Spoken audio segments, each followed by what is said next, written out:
A girl named Emily Lynch went missing a couple days ago.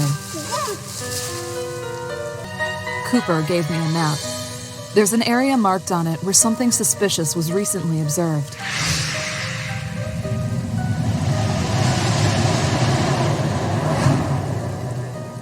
Hi everyone, this is the HOPA Gamer and welcome to the HOPA Gaming Channel. Our featured game today on Throwback Thursday Gaming was released in June 2014 by Mystery Tag and Far Mills. The game title screen gives us the impression that Hope Lake is a darker and more sinister game than other hidden object games. While its contemporaries feature scary beasts and other supernatural entities, Hope Lake's developers make it clear that the game is founded on a more grounded, everyday fear of a kidnapped victim. As Detective Kelly Wells, the player is tasked to solve a series of abductions involving several women who all turned out to be former students at the Hope Lake boarding school, an exclusive school for girls that was abandoned a long time ago after a tragic drowning of one of its teachers. Aside from the main story plot, we also get to read the legend about how a Native American named Mulimo used a certain ritual to resurrect a dead sweetheart. This legend served as a vehicle for the antagonist's motive. The game only has 2 difficulty levels, casual or expert, or as I call it, those who play the game like a normal person and those who are insane. The center part is where you'll find your inventory. The fun part that I found about this game is that you can sometimes use the same item on different situations. Maybe the developers are economizing the items, which is fair play, gives the game a bit more practical and realistic edge. I didn't assemble an axe just to let it disappear after one use, you know. On the left-hand side is where the notes and journal notebook are located. This is where clues and story updates are written. On the right-hand side is where you'll find the radio hint button and the map represented by a compass icon. The game features 48 locations, which consists of the woods, the beach, and the premises of the abandoned school. It has 18 hidden object games and 26 unique mini-games, which is pretty extensive and would provide longer hours of gaming for a HOPA fan. The game employs background music, which is a bit on the repetitive side, but I'll give this a leeway since this is an old game and maybe soundtracks weren't in the devs list of priorities during its creation. Another unique feature here is a flashlight, which the player must turn on or off when needed. I also noticed that whenever a clue is found, say a sequence of numbers that needs to be used on a telephone, the clue gets posted on a piece of paper and stuck on the wall or near where it'll be used. No memorization or repeatedly opening and closing clue notebooks required, which is what I have to do in other games. As this game is hog-heavy with no audio cues, this is okay for players who are deaf or hard of hearing. Although the animation was a bit old school compared with those from the latest games, on the flip side, the artwork was gorgeously done and the puzzles, especially the hog scenes, are well constructed. It makes you feel like you're really rummaging through an abandoned site. And because of this feature, it's not going to be too demanding for graphics cards of even the average modern PCs. Okay, this is the part where I give some analysis in the game, so spoilers are abound. Now, for some bones to pick. One of the glaring inaccuracies here are found in some hog scenes. Several times I had to use the hint button because some of the items that I'm looking for do not match the listed word. For example, in the list, I should be looking for a trumpet, which turns out to be a plumbing pipe, or a cup, but the hint button pointed me to a mug instead. Could it be a case of lost in translation or just plain? Right, dude, this list says that we should put a key here. Okay, I'm putting in this piece of wire. I'm pretty sure that the list says here that nah. It'll be fine. Yeah, you're fine. Besides, it's nice to mess with their minds a little bit every now and then. Yeah, okay, I guess.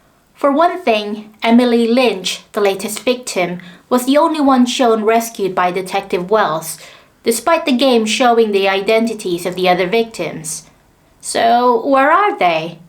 I thought at first that the victim was just keeping them all bundled up together somewhere in the school premises for the ritual, judging from the black cloak attire. But at the end of the game, there was no explanation on what happened to the other victims. Were they killed? Well, possibly, judging from the bloody handprints in one of the hidden object scenes. And if so, where are their bodies? And what about the legend of Molimo, who learned about the ritual of resurrection? Did he manage to bring back his sweetheart to life? Yay! We found the latest victim. Right, case closed. Everybody go home now. So where are the rest of her ex-schoolmates, and what about Molimo and Winona? Did she come back to life? No. That's not important right now. I shot the culprit, so let's call it a day. As much as the plot was very promising, the ending was a big downer. It's like all that build-up of tension in the storyline was suddenly tossed out of the window by the developers. Although I take it that Emily Lynch acknowledged the fact that she, along with the other kidnapped victims, are guilty of causing Louise Braun's drowning, I'd like to hope that the victims felt some sort of remorse for what they've done as much as her. Unfortunately, the ending didn't give any resolution whether Emily Lynch and her previous schoolmates would ever face justice for their deadly prank. This made me feel sorry for the villain more than the victim, and especially Kelly Wells herself. If I may say so, Kelly has got some biases of her own judging from her notes.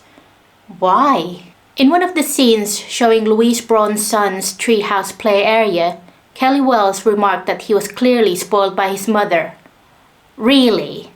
It's not like he's got a penthouse with all the luxury gadgets and all that jazz. This was just a boy who clearly had no other boys to play with, so cut him some slack, Kelly. We only know about Louise Braun from bits of information through the diary entries from her former students, and a newspaper article reporting that she was fired from her job in a mental hospital for stealing, and in the school physician's letter about her son. The former student's diaries mentioned that she was a horrible governess for her harsh punishment whenever Peter complains to her about them. How harsh the punishment was, it was never made clear, except that the students said that it made them cry. Pictures and even caricatures of Louise Braun depict a stereotypical school governess, dowdy-looking, with thick glasses. Although she may have had sex before, which is why she had a son. Fair play. Well, anyway, going back, the newspaper article found in one of the benches in the school grounds reported her losing a job on a suspicion, I quote, suspicion of stealing jewelry, which makes me think that it would be rather unfair if this allegation wasn't backed by strong evidence. Notes written by her mention how she forces her students to sing her favorite songs. I don't know. I probably went to a tougher school because in my books, she sounded more like an annoying teacher who punishes students whenever they make fun of her son, and someone who forces them to sing her favorite tunes. I don't know, maybe Bay City Rollers? Bye bye baby, goodbye. But that's not exactly a downright nasty, abusive behavior, despite of what her students claim to be. I felt that Peter Braun's character potential was wasted. I mean, for starters, what's all that dark cloak shit? Was there an initial draft that he was starting, or a member of a cult, or doing a satanic ritual? There was no explanation given. He could have just worn hunting gear or black waterproof jacket and be done with it. Along the game, there were found evidence that Peter lived in the boarding school as a boy and of the same age as the kidnapped victims, and his mother Louise was the school governess.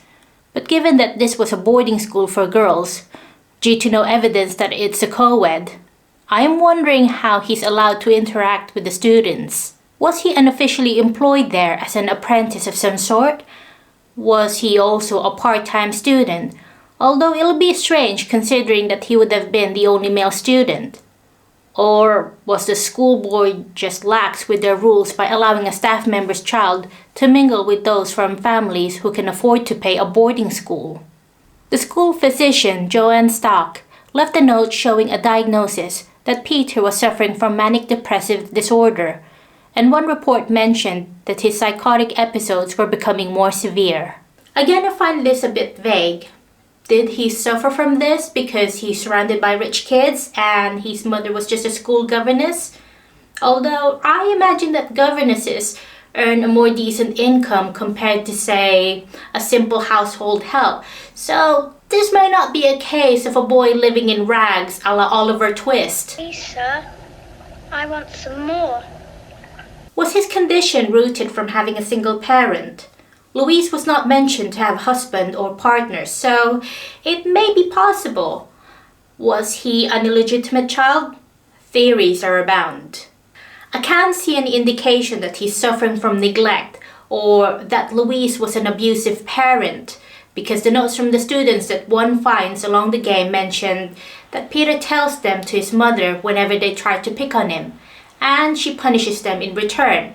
So which indicates that Louise is very mama bear when it comes to her son, and the alleged robbery from her former job might be due to her quest to provide for him.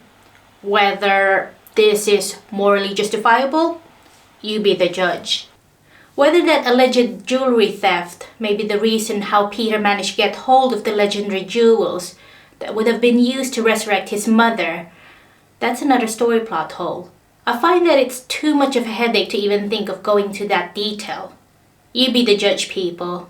While playing this game, I found, well, this, my dear viewers, is a personal and maybe unpopular opinion. I found that indications of his behavior may be suggestive that he was secretly suffering from bullying.